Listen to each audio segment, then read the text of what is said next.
Sir నమస్కారం sir. నమస్తే అండి. సార్ అఘోరి మనకు తెలుసు, గత కొంతకాలంగా ఆమె పేరు రెండు తెలుగు రాష్ట్రాల్లో మీడియాలో, సోషల్ మీడియాలో విస్తృతంగా ప్రచారంలో అయితే ఉంది సార్. అంటే సనాతన ధర్మాన్ని పరిరక్షిస్తాను అని చెప్పేసి ఆమె బయటకు రావడం, ఆ తర్వాతనే ఆమె ఎస్టాబ్లిష్ అవ్వడం, పాపులారిటీ సంపాదించుకోవడం, ఇవన్నీ మనం చూస్తాం. అయితే ఇప్పుడు ఆమె పవన్ కళ్యాణ్ గారిని కలవాలని చెప్పేసి హైవే రోడ్డు పైన బైఠాయించేసింది. అక్కడ పోలీసులతో చిన్న వాగ్వాదం కూడా జరిగినట్టుగా మనకు ఆ వీడియోలు, విజువల్స్ అన్ని కూడా సోషల్ మీడియాలో వైరల్ అవుతున్నాయి. మరి పవన్ కళ్యాణ్ గారిని కలవాలని ఎందుకు అనుకుంది? మరి పవన్ కళ్యాణ్ గారు ముందుకు వచ్చి ఆమెను కలిసే పరిస్థితి ఉందా సార్? మీరేం చెప్తారు సార్? అంటే పవన్ కళ్యాణ్ గారు ఈ మధ్య సనాతన ధర్మ పరిరక్షణ అనేటువంటి ఒక బాధ్యతని భుజారేసుకున్నాడు.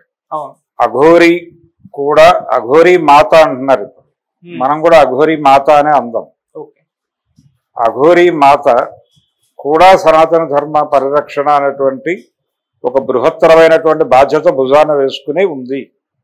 ఈ విషయాన్ని ఇప్పటికే ఇంకొక అఘోరా గారు, ఇంకొక పాపులర్ అఘోరా, రాజేంద్రనాథ్ జీను ఎవరో ఉజ్జయిని అఘోరా, ఆయన తెలుగులో ఇంటర్వ్యూలు ఇస్తున్నాడు ఈ మధ్య. వారు ఎన్హాన్స్ చేసి ఒక ఆమోద ముద్ర వేశారు. కాబట్టి వీటన్నిటి రీత్యా చూస్తే చాలా క్లియర్గా పవన్ కళ్యాణ్ని కలవాల్సిన అవసరం ఆవిడకి డెఫినెట్గా ఉండే ఛాన్స్ ఉంది. అలాగే పవన్ కళ్యాణ్ గారు కూడా ఆవిడని కలవడం మంచిదే. ఎందుకంటే వీరందరూ కలిసి సనాతన ధర్మాన్ని కాపాడుతారేమో చూద్దాం, ఒక గొడవ. రెండోది, మొన్న ఒక 2 days బ్యాక్ మాట్లాడుతూ ఒక ప్రోగ్రాము, ఒక ఎజెండా, అంటే జీర్ణ ఆలయ ఉద్ధరణతో పాటు ఇతర అపసవ్యతలు కూడా అనేక ఉన్నాయి ఆలయాల దగ్గర. వీటన్నిటినీ కూడా సెటరైట్ చేయాల్సినటువంటి ఒక బాధ్యత సనాతన ధర్మాన్ని నమ్మిన ప్రతి ఒక్కరూ తమ భుజాన వేసుకోవాలి అన్న టోన్లో చెబుతూ, కరీంనగర్ జిల్లా వేములవాడకు సంబంధించినటువంటి ఒక ఆలయంలో ఉన్నటువంటి ఒక దర్గా, దాన్ని తొలగించేటువంటి ఒక బృహత్తరమైన కార్యక్రమం నా మీద ఉంది అని కూడా ప్రకటించారు. దానికి ఆ రెండో అఘోరా గారు ఆమోద ముద్ర వేయటమే కాదు, ఇది ఖచ్చితంగా జరిగి తీరవలసినటువంటి పని అన్నట్టుగా చెప్పారు. అంటే టోటల్గా ఈ ప్రోగ్రామింగ్ అంతా ఒక ఏదో ఒక కనిపించని సెంటర్ నుంచి జరుగుతున్నట్టుగా అర్థమవుతోంది. అంటే అఘోరి మాత కదలికలు మనకి పైకి కనిపిస్తోంది, కొంచెం స్పెక్యులేషను, కొంచెం గందరగోళము, కొంత ఉన్మాదావస్థలో జరుగుతున్నటువంటి వ్యవహారంగాను కనిపిస్తోంది. కానీ దీని వెనకాల ఒక కాన్షియస్ ప్రోగ్రామ్ ఏదో ఉంది. ఒక కాన్షియస్ ప్రోగ్రాంలో భాగంగానే ఇది నడుస్తోంది అనే ఒక అనుమానించాల్సినటువంటి వాతావరణం అయితే కనిపిస్తోంది చాలా క్లియర్గా. అంటే ఎక్కడ మొదలైంది ఈ ప్రయాణం? ముత్యాలమ్మ గుడి దగ్గర మొదలైంది. ముత్యాలమ్మ గుడి అక్కడ విగ్రహ ధ్వంసం దగ్గర మొదలై ఇప్పుడు అక్కడ దర్గా పగలగొట్టాలి అనేటువంటి ప్రోగ్రాం, దాంతోపాటు ఈ పవన్ కళ్యాణ్ని కలవాలి అనటం, ఇదంతా దీనిలో భాగంగా ఆలయ నిర్మాణాల్లో ఉన్న అపసవ్యతలు వీటన్నిటి మీద అడ్రస్ చేస్తూ ఒక లాంగ్ టర్మ్ ప్రోగ్రామ్ ఏదో డిజైన్ అయి ఉంది రెండు తెలుగు రాష్ట్రాల్లో ఒక వాతావరణం కల్పించడానికి ఒక ప్రయత్నం జరుగుతోంది అనేది మనకు తెలుసు. ఆ వాతావరణం ఏమిటి అంటే, ఈ మధ్య కాలంలో మనం తిరుమల తిరుపతి ఆలయానికి సంబంధించి ప్రసాదానికి సంబంధించిన ఒక వివాదం చూసాం. ఆ వివాదం సందర్భంగా కూడా వాళ్ళు అనుకున్నది అదే, ఏదో ఒక రూపంలో హిందూ మతం ప్రమాదంలో ఉంది, హిందూ మతం ఇబ్బందుల్లో ఉంది, ఇది వాంటెడ్గా జరుగుతోంది.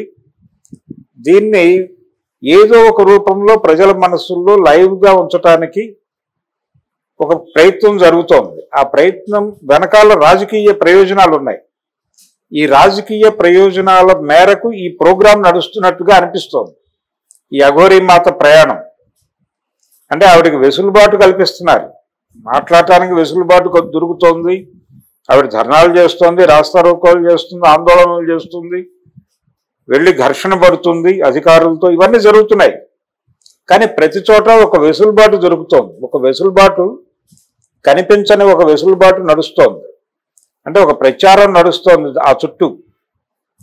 ఆ ప్రచారం వెనకాల ఉద్దేశం అదే. అంటే దీన్ని ఒక లేమ్యాన్ విన్నప్పుడు ఎందుకు ఆపేస్తున్నారు, కలిస్తే మంచిదే కదా వారు చెప్పింది వీరు చెప్పింది ఒకటే కదా.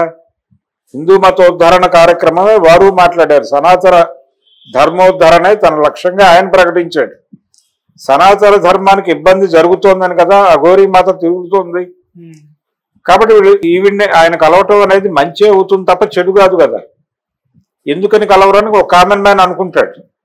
ఈ ఒపీనియన్ క్రియేట్ చేయగలిగితే చాలు. కలవటం అనేది ప్రోగ్రాం కాదు ఇక్కడ. ఆయన ఇక్కడ లేడు, ఆయన ఎన్నికల ప్రచారంలో ఉన్నాడు. ఆల్రెడీ ఒక ప్రోగ్రామ్ డిజైన్ అయింది, ఆ డిజైన్ లో ఉన్నాడు. ఆయన వెళ్ళాడా లేదా అనేది మనకు అధికారిక సమాచారం కాదు, కానీ ఒక ప్రచార కార్యక్రమం ఆయన భుజాల మీద ఉంది, ఆ ప్రోగ్రాంలో ఉన్నాడు ఆయన. సో అది తెలుసు, తెలియకుండా కాదు. కానీ ఒక హడావిడి ఒక జరగాలి, అక్కడ ఒక సంఘటన జరగాలి. ఆ సంఘటన మీద 10 మంది మాట్లాడుకోవాలి. ఇది ప్రయోజనం. ఈ ప్రయోజనం లక్ష్యంగా అఘోరీ మాత కార్యక్రమాలు నడుస్తున్నాయి 2 తెలుగు రాష్ట్రాల్లో కూడా. ఆవిడని ఎక్కడా ఇబ్బంది పెట్టడం లేదు. ఆవిడ ఆత్మార్పణ చేసుకుంటారంటే అరెస్ట్ చేశారు, తీసుకెళ్లి మహారాష్ట్రలో వదిలారు. మహారాష్ట్ర నుంచి ఆవిడ ఏపీకి చేరారు. ఇది మొత్తం ఏదో కాకతాళీయంగా జరుగుతున్న సంఘటనలుగా మనకి కనిపిస్తున్నాయి, కానీ వీటి అన్నిటి వెనకాల ఒక సూత్రము ఖచ్చితంగా ఉండే అవకాశం అయితే బలంగా ఉంది. ఆ సూత్రం డిజైనర్ నిర్ణయాల మేరకే ఈ కార్యక్రమాలన్నీ జరుగుతున్నాయి. అది ఎవరై ఉండొచ్చు? నేను ఇందాకే స్పష్టంగా చెప్పా, ఎవరికి దీని వలన రాజకీయ ప్రయోజనం లబ్ధి చేకూరుతుందో వారే. ఈ దేశంలో హిందూ మతం ప్రమాదంలో ఉంది అనేటువంటి వాతావరణం కల్పించడం ద్వారా ఎవరికి ప్రయోజనం చేకూరిందో ఇప్పటిదాకా ఆ కమల నాథులే ఈ డిజైనింగ్ వెనకాల ఉండే ఛాన్సెస్ చాలా ఎక్కువగా ఉన్నాయి అనేది నా పర్సనల్ ఒపీనియన్. దానికి ఆ రెండో అఘోరా గారు ఆమోదముద్ర వేయటమే కాదు, ఇది ఖచ్చితంగా జరిగి తీరవలసినటువంటి పని అన్నట్టుగా చెప్పారు. అంటే టోటల్గా ఈ ప్రోగ్రామింగ్ అంతా ఒక ఏదో ఒక కనిపించని సెంటర్ నుంచి జరుగుతున్నట్టుగా అర్థం అవుతోంది. అంటే అఘోరీ మాత కదలికలు మనకి పైకి కనిపిస్తోంది, కొంచెం స్పెక్యులేషను, కొంచెం గందరగోళము, కొంత ఉన్మాదావస్థలో జరుగుతున్నటువంటి వ్యవహారంగాను కనిపిస్తోంది. కానీ దీని వెనకాల ఒక కాన్షియస్ ప్రోగ్రామ్ ఏదో ఉంది. ఒక కాన్షియస్ ప్రోగ్రామ్ లో భాగంగానే ఇది నడుస్తోంది అనే ఒక అనుమానించాల్సినటువంటి వాతావరణం అయితే కనిపిస్తోంది చాలా క్లియర్ గా.